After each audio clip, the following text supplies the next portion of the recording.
Hi friends, welcome to our channel. Latest ఎపిసోడ్లో ఏం జరగబోతుందో ముందుగానే తెలుసుకుందాం. ఫ్రెండ్స్, డైలీ సీరియల్ నోటిఫికేషన్ కోసం ఛానల్ని సబ్స్క్రైబ్ చేసుకోండి ఫ్రెండ్స్. అండ్ పక్కనే ఉన్న బెల్ ఐకాన్ని క్లిక్ చేసి ఆల్ ఆప్షన్ని సెలెక్ట్ చేసేయండి.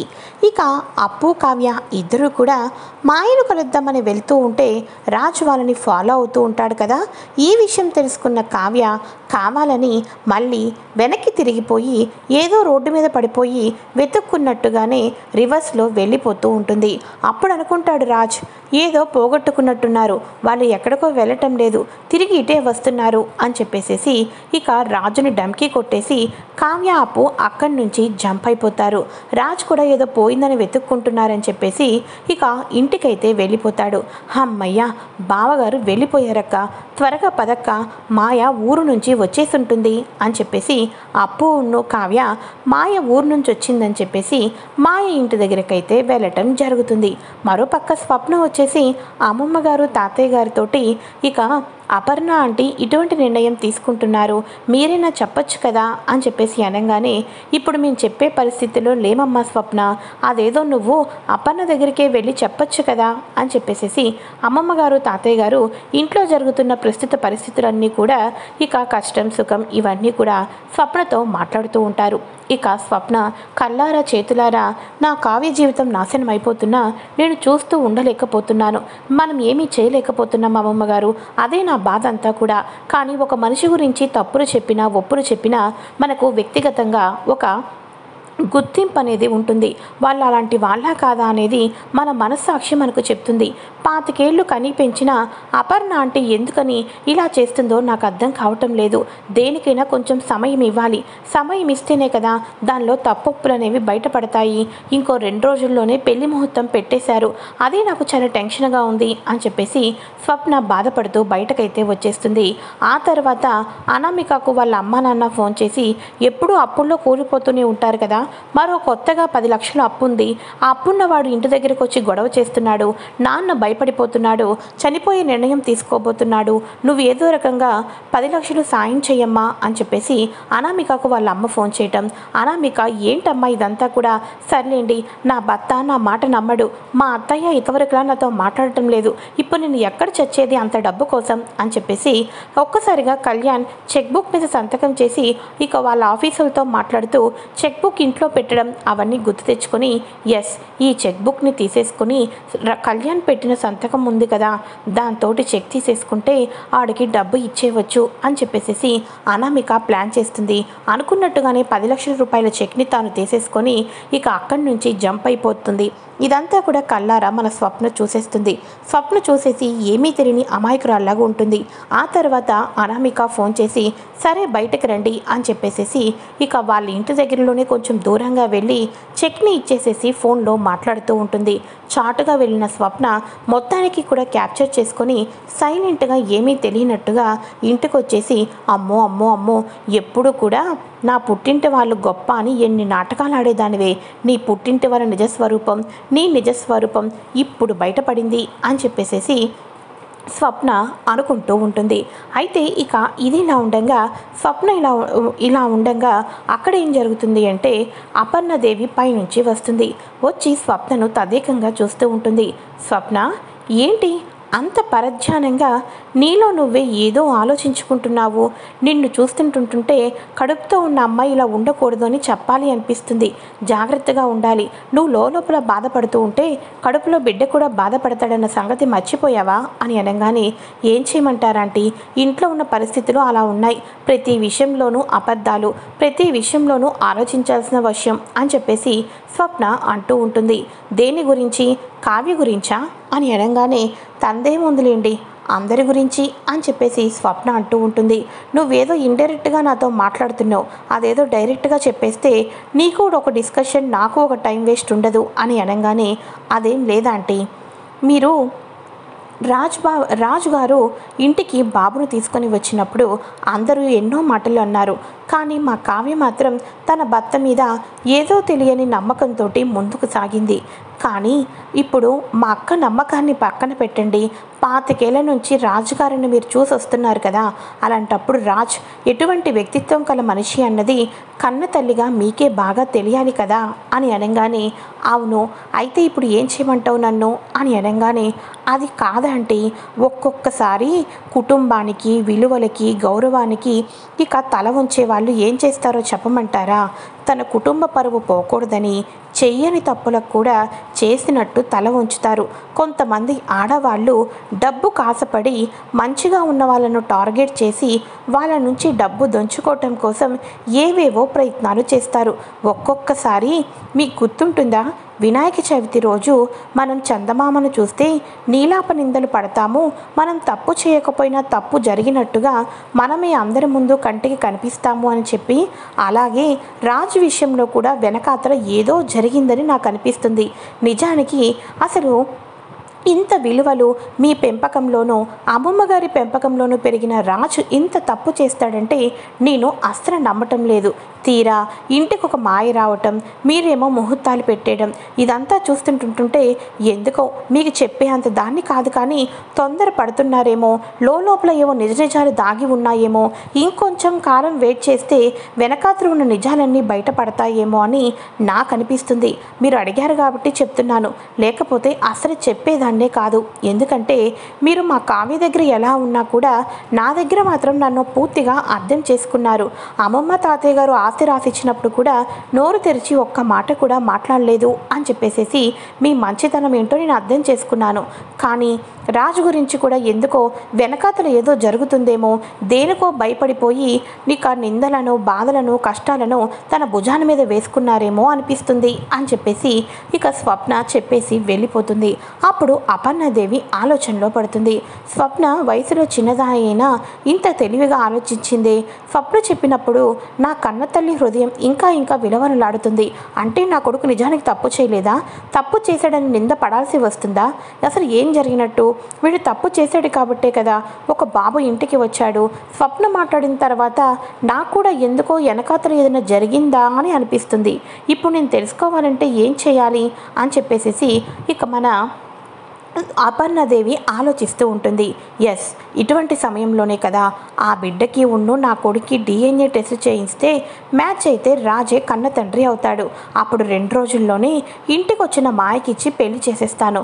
లేదా ఇక స్వప్న చెప్పినట్టుగా నా కొడుకు జీవితంలో వెనకాతల ఏదో జరిగినట్టు అదేదో నేను తెలుసుకోవచ్చు అని చాలా తెలివితేటలతో అపర్ణ బాబుకి మన రాజ్కి DNA టెస్ట్ చేయించాలని ఇద్దరి దగ్గర నుంచి హెయిర్ని సేకరించి చాలా తెలివితేటలతో మరెవరికి అనుమానం రాకోకుండా DNA శాంపిల్స్ ఇచ్చేసేసి ఇక ఇంటికి మరికొన్ని గంటల్లో మీకు పంపిస్తాం మేడం అని అనగానే, సరే అయితే మీ రిపోర్ట్ కోసం వెయిట్ చేస్తూ ఉంటాను అని అపర్ణాదేవి ఇంటికైతే వచ్చేస్తుంది. మరోపక్క అప్పు కావ్య ఇద్దరూ కూడా మాయ ఇంటికి వెళ్తారు కదా. ఇక డోర్ కొట్టి మా ఫ్రెండ్ మాయ వచ్చిందా అని అనగానే అప్పుడే పెట్టేబేడ సర్దుకొని తిరిగి ఇంటికి వస్తూ ఉంటుంది మాయ. ఒక్కసారిగా మాయని చూడంగానే అదిగోండి వస్తుంది తానే మాయ అని చెప్పేసి చూపించంగానే కావ్య అప్పు తన దగ్గరికి వెళ్తూ ఉంటారు. కానీ కావ్యని అప్పుని చూసి తన నిజస్వరూపం తెలిసిపోతుందని, ఇంతకాలం డబ్బులు దోచుకున్నాను కాబట్టి ఇలా జరిగింది కాబట్టి ఇక నేను ఏం చేయలేనని చెప్పేసి వీళ్ళ నుంచి తప్పించుకోవాలని మాయ స్పీడ్గా అక్కడి నుంచి పరుగు పరుగున వెళ్ళిపోతూ ఉంటుంది. అయితే కళావతి వేసే ప్రతి అడుగు కూడా ఏం చేస్తుందా, ఎటువంటి ప్లాన్లు వేస్తుందా, 2 రోజుల్లో చిత్రకి రాజ్కి పెళ్లి చేసేంతవరకు కళావతిని అస్సలు ఈజీగా వదిలేదే లేదు.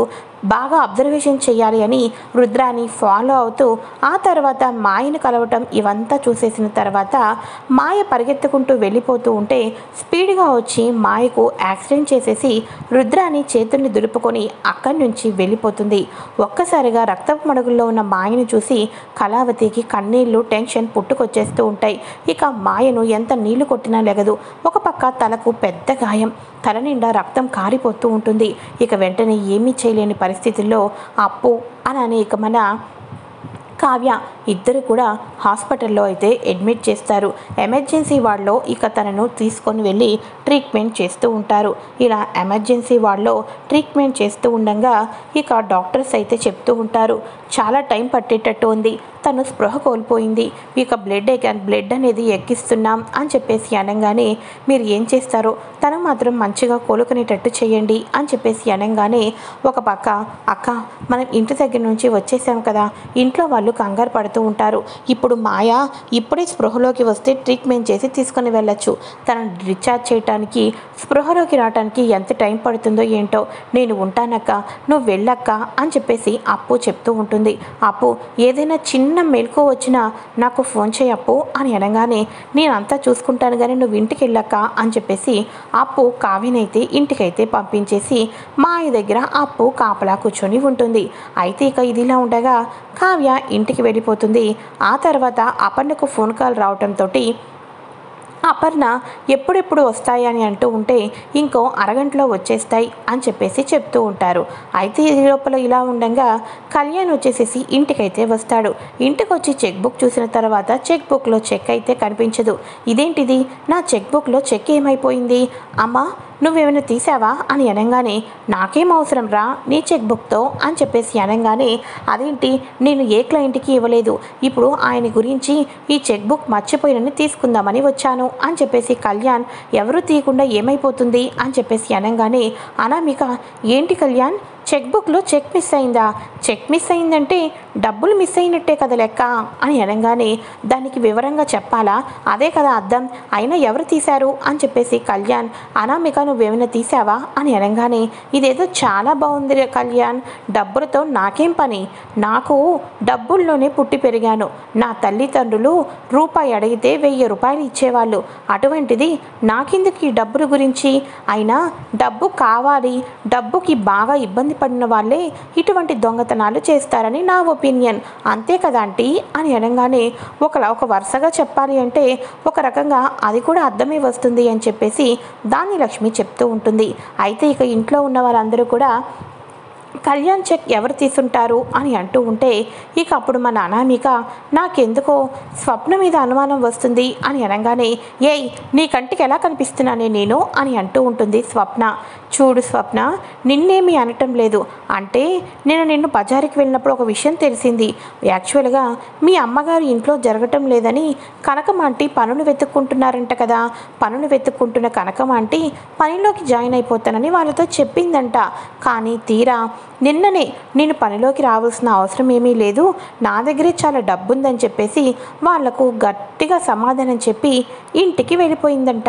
అంటే దాని అర్థం ఏంటి, తనకి డబ్బు వచ్చిందనే కదా, ఇంత అర్ధాంతరంగా వాళ్ళకు డబ్బు ఎలా వస్తుంది, ఈ ఇంటి నుంచి నీలాంటి వాళ్ళు పుట్టింటికి పంపిస్తేనే కదా అని చెప్పేసేసి స్వప్న మీద నిందలు వేస్తూ ఉంటుంది.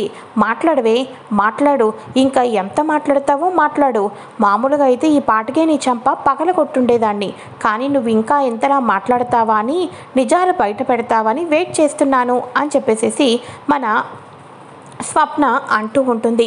ఇక వెంటనే, చూడు నా అమ్మ నిజంగానే పని కోసం వెళ్ళుంటుంది, కానీ ఒకరి దగ్గర డబ్బులను దొంగతనం చేయటం కానీ తన కాని రూపాయిని తీసుకోవడం కానీ మా రక్తంలోనే లేదు, నిజంగానే మా అమ్మ పని వెతుక్కోవడానికి వెళ్ళుంటుంది, ఆ తర్వాత ఈ విషయం తెలుసుకున్న మా అప్పు మా నాన్న ఇద్దరు కూడా అంత అవసరం లేదని చెప్పేసి తనకు గట్టిగా వార్నింగ్ ఇచ్చి ఇంట్లో కూర్చోపెట్టే ఉంటారు, అంత మాత్రాన నేను నా పుట్టింటికి డబ్బు పంపించేస్తానా అని చెప్పేసి అనగానే, డబ్బు మీద వ్యామోహం ఉంది కాబట్టే కన్నీళ్లు పెట్టుకుంటూ అమ్మమ్మ తాతయ్య దగ్గర ఆస్తిని రాయించుకున్నావు, ఇప్పుడు తెలియకోకుండా నీ పుట్టింటికి డబ్బు పంపించావు అని చెప్పేసి తన మీద నింద రాకోకుండా, తన మీద ఏ అనుమానం రాకోకుండా అనామిక స్వప్న మీద నిందలు వేసి రుద్దుతూ ఉంటుంది. అప్పుడు ఒక్కసారిగా స్వప్న అనామిక చంపలు పగల కొట్టేస్తూ ఉంటుంది.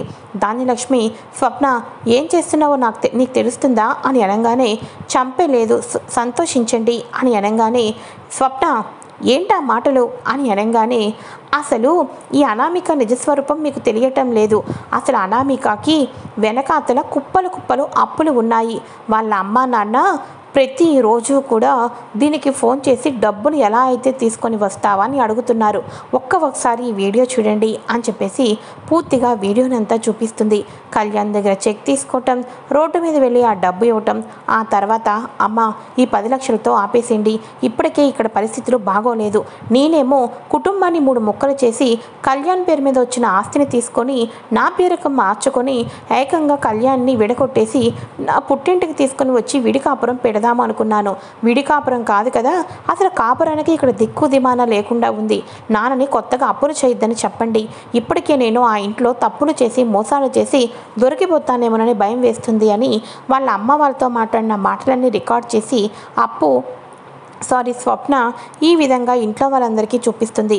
అప్పుడు కళ్యాణ్ అనామిక చంప పగలకొట్టి, ఛీ నీలాంటి దాని మెడలో తాళి కట్టానంటే నా మీద నాకే అసహ్యం వేస్తుంది అని చెప్పంగానే అప్పుడు అపర్ణాదేవి కూడా అంటూ ఉంటుంది, ధాన్యలక్ష్మి నా కోడలు బంగారం వెనక్కేసుకొని వచ్చావు కదా, ఇప్పుడు చూడు నీకేం గతి పట్టిందో అని అనగానే ఏం చేస్తానులే అక్క, నా కోడలేమో పుట్టింటికి డబ్బు మోస్తుంది, నీ కొడుకేమో బయట అమ్మాయిని ఇంటి కోడలుగా తీసుకొని వచ్చాడు అని అనగానే అది కూడా తేలిపోతుంది ఇప్పుడే అని చెప్పేసి ఫోన్ అయితే చేస్తుంది. మేడం వచ్చింది మేడం అని అనగానే ఇక గుమ్మం దగ్గరికి వెళ్ళి రిపోర్ట్స్ తీసుకుంటుంది. రిపోర్ట్స్లో మ్యాచ్ అవ్వలేదని తెలుస్తుంది. ఒక్కసారిగా మన ధాన్యలక్ష్మి స్వప్న చెప్పిన మాటే నిజం, రాజు ఎందుకనో భయపడుతున్నాడు, తన కొడుకు కాకపోయినా కొడుకు అని నిందన మోస్తున్నాడు అంటే వాడి వెనకాతలు ఏదో బలమైన కారణం ఉంది, అదేంటో నేను తెలుసుకోవాలి అని చెప్పేసి ఇక పేపర్ పట్టుకొని లోపలికి వస్తుంది. ఇక హాల్లో ఈవినింగ్ అవటంతో అందరూ కూడా ఉంటారు. ఒక్కసారిగా అపర్ణాదేవి, రాజ్ చెయ్యని తప్పుకు నిందరు నీ మీద ఎందుకు వేసుకుంటున్నావు, ఆ బాబుకి నీకు ఎటువంటి సంబంధము లేదు అని ఈ DNA టెస్ట్ నిరూపించింది, అలాంటప్పుడు నువ్వు ఈ మాయని ఎందుకు పెళ్లి చేసుకోవాలనుకుంటున్నావు, అసలు ఈ బాబును నీ కన్న కొడుకు నీ రక్తమని ఇంటికి ఎందుకు తీసుకొని వచ్చావో నాకు తెలియాలి అని చెప్పేసి అపర్ణాదేవి గట్టిగా అరుస్తూ ఉంటుంది. భలే తెలుసుకున్నావక్క, పాపం రాజ్ చాలా మంచోడు వదిన, నువ్వే రాజుని తప్పుగా అపార్థం చేసుకున్నావు. రాజు ఎప్పుడు కుటుంబం గురించి ఆలోచిస్తాడు, వాడు పేరు తగ్గట్టుగా రాజుగానే బతుకుతాడు. నిజానికి బాబు కన్న తండ్రి రాజ్ కానే కాదు అని తెలిసిపోయింది కదా, వాడు నిందను తల మీద వేసుకున్నాడక్క, నిజానికి తప్పు చేసింది మా పెద్దన్నయ్య సుభాష్ అని చెప్పేసి రుద్రాణి చెప్పంగానే ఒక్కసారిగా అపర్ణాదేవి షాక్ అయిపోతుంది. రుద్రాణి ఏం వాగుతున్నావే నువ్వు అని అనగానే ఒక్కసారి ఇదే విషయాన్ని మా అన్నయ్య కళ్ళల్లో కళ్ళు పెట్టి చెప్పమని చెప్పు, అది నిజమో అబద్ధమో నీకే తెలిసిపోతుంది అని చెప్పేసి అనగానే అపర్ణాదేవి సుభాష్ వైపు చూస్తుంది. ఒక్కసారిగా సుభాష్ తలదించుకుంటాడు. సుభాష్ నోట్లో నుంచి మాట రాదు. సుభాష్ ఫేస్లో ఉన్న ఎక్స్ప్రెషన్స్ అన్నీ చూసి అపర్ణాదేవికి అర్థమైపోతుంది. ఈ వయసులో తన భర్త తప్పు చేశాడన్న వార్త తెలిసి తన భర్త ముఖంలో అద్దాలన్నీ తెలుసుకొని ఒక్కసారిగా అపర్ణాదేవి గుండెపోటుతో కుప్పకూలిపోతుంది. అపర్ణాదేవి గుండెపోటుతో కుప్పకూలిపోగానే కావ్య, రాజ్ అందరూ కూడా అపర్ణకు లేపడానికి ప్రయత్నం చేస్తూ ఉంటారు. కానీ ఎప్పటికీ లేవలేకపోవడంతో ఒక్కసారిగా అపర్ణాదేవిని హాస్పిటల్లో అయితే అడ్మిట్ చేస్తారు. అదే హాస్పిటల్లో మాయ రక్తపు మడుగుల్లో ఉన్న హాస్పిటల్లో ట్రీట్మెంట్ చేస్తారు కదా, ఒకవైపు నిజమైన మాయ ట్రీట్మెంట్, మరో పక్క హార్ట్ అటాక్లో ఉన్న అపర్ణాదేవి ట్రీట్మెంట్. అపర్ణాదేవికి ఇక హార్ట్ అటాక్ రికవరీ అవుతుంది, స్పృహలోకి రావడానికి కొంచెం టైం పడుతుంది, తను ఎందుకనో చాలా మనసుకి స్ట్రెస్ తీసుకుంది అని డాక్టర్లు చెప్తూ ఉంటారు. మరోపక్క తనకు కావలసిన వాళ్ళు ఎవరైనా ఉంటే వాళ్ళ స్పర్శ, వాళ్ళ మాటలతోటి పేషెంట్ స్పృహలోకి రావచ్చు అని మాయకు సంబంధించిన డాక్టర్ చెప్పంగానే కళావతి బాబుని తీసుకొని మాయ ఉన్న గదిలోకి అయితే వెళ్తుంది. మాయ ఉన్న రూమ్లోకి వెళ్ళి నీ కొడుకు వచ్చాడు, ఇప్పుడు నువ్వు చచ్చిపోతే నీ కొడుకు అనాథ అయిపోతాడు, నువ్వు బతకాలి, నువ్వు కళ్ళు తెరవగలవు అని చెప్పేసి కొడుకుతోటి ముఖం మీద కొట్టించి కొడుకు స్పర్శ తగిలేటట్టు చేసి కొడుకుతో కొట్టించడం ద్వారా స్పృహ కోల్పోయిన మాయ ఒక్కసారిగా స్పృహలోకి అయితే వస్తుంది. మాయ హాస్పిటల్లో స్పృహలోకి వచ్చిన తర్వాత అప్పుడు కళావతికి క్షమాపణ చెప్పి నిజాలన్నీ చెప్తూ ఉంటుంది. అదే ఆ రూమ్లో పక్కన ఉన్న అపర్ణాదేవి ఇప్పుడు చావు బతుకుల మధ్య హాస్పిటల్ ఉందని, నువ్వు చేసిన ఒక తప్పుతో కుటుంబంలో ఎంతోమంది కలతలు చెందారని ఇవన్నీ చెప్పంగానే డబ్బు దొబ్బుకోవటం కోసం ఇలా చేశానని తన భర్త కూడా ఎక్కడో ఉన్నవాడు కూడా పరుగున వచ్చి నాకు నా భార్యకు ఫారెన్ వెళ్ళిపోయి సెటిల్ అవ్వటం చాలా ఇష్టం, కానీ కోట్లు కావాలి కదా, కోట్లు ఎలా వస్తాయా అని అనుకుంటే ఈ రకంగా తప్పు చేయని వాళ్ళకు కూడా తప్పు చేశామని కుటుంబం గురించి ప్రాణాన్నైనా ఇచ్చే వాళ్ళను క్యాచ్ చేసుకుంటే డబ్బు సంపాదించవచ్చని ఈ రకంగా ప్లాన్ చేశామని చెప్పేసి నిజాలన్నీ కూడా ఆ పక్కనే ఉన్న హాస్పిటల్ రూమ్లో ఉన్న అపర్ణాదేవి దగ్గరికి వెళ్ళి ప్రతి నిజాన్ని ఒప్పుకుంటారు. ప్రతి నిజాన్ని ఒప్పుకొని సుభాష్ని తీసుకొని సుభాష్ చేతిని అపర్ణ చేతిలో పెట్టి అసలు ఆయన ఏ తప్పు చేయలేదు, తప్పు చేసింది నేను కాబట్టే దేవుడు ఈరోజు నాకు శిక్ష వేశాడు, ఈరోజు నేను ఇంత చావు బతుకుల మధ్యలో ఉన్నాను కాబట్టి దేవుడు నాకు నిజం చెప్పేటట్టు చేశాడు. కళావతి తన కుటుంబానికి అన్యాయం చేసినప్పటికీ కూడా నేను బతకటం కోసం ఎంతగానో పరితపించింది అని చెప్పేసేసి నా బాబును నేను తీసుకొని వెళ్తున్నాను, నేను చేసిన తప్పుకి ప్రతి క్షణం గుర్తుండాలని దేవుడు ఒక కాలని ఫ్రాక్చర్ కూడా చేశాడు అని చెప్పేసేసి నిజంగా తప్పులన్నీ ఒప్పుకొని అపర్ణాదేవిని సుభాష్ని కలుపుతుంది. ఇక తను తన భర్తతోటి బాబును తీసుకొని వెళ్ళిపోతుంది. ఆ తర్వాత ఇంట్లోకి అందరూ కూడా అపర్ణని తీసుకొని ఇంటికైతే వస్తారు. అందరూ సైలెంట్గా కూర్చున్న సమయంలో అపర్ణాదేవి ఒక్కసారిగా కళావతి దగ్గరకు వచ్చి ఇవి కాళ్ళు కాదమ్మా, ఇవి చేతులు కాదు కాళ్ళు అనుకో అని అంటూ ఉంటే ఏం మాట్లాడుతున్నారు అత్తయ్య గారు అని అంటూ ఉంటుంది. అయితే ఇక వెంటనే నేను చాలా పెద్ద తప్పు చేశాను, జీవితాంతం పశ్చాత్తాపడినా నువ్వు నన్ను క్షమించవని నాకు అర్థమైపోయింది అని చెప్పేసేసి తప్పు చేశాను అని చెప్పేసి కళావతి గొప్పతనం తెలుసుకోలేకపోయానని పశ్చాత్తాపడుతూ ఉంటుంది. అత్తయ్య గారు మీకు అసలే హెల్త్ బాగోలేదు, ఇప్పుడు మీరు ఇలా బాధపడడం కరెక్ట్ కాదు అత్తయ్య గారు అని చెప్పేసి అనగానే ఒరే రాజ్, ఇంతకాలం నువ్వు నీ భార్యగా ఒప్పుకున్నా ఒప్పుకోకపోయినా ఇప్పటికే కాదు 7 జన్మలకి కూడా కళావతిని నా కోడలు అని రాజుని కళావతిని ఒకటి చేస్తుంది. నిజమైన చిత్రను ఇక అక్కడి నుంచి పంపించేస్తారు కదా. ఈ రకంగా అయితే ఎపిసోడ్ ముగియబోతుంది. మరి నెక్స్ట్ ఏం జరగబోతుందో తెలుసుకోవాలి అనుకుంటే తప్పకుండా ఛానల్ని సబ్స్క్రైబ్ చేసుకొని పక్కనే ఉన్న బెల్ ఐకాన్ని క్లిక్ చేసి ఆల్ ఆప్షన్ని సెలెక్ట్ చేసేయండి. Thanks for watching friends. Bye. Hi friends, welcome.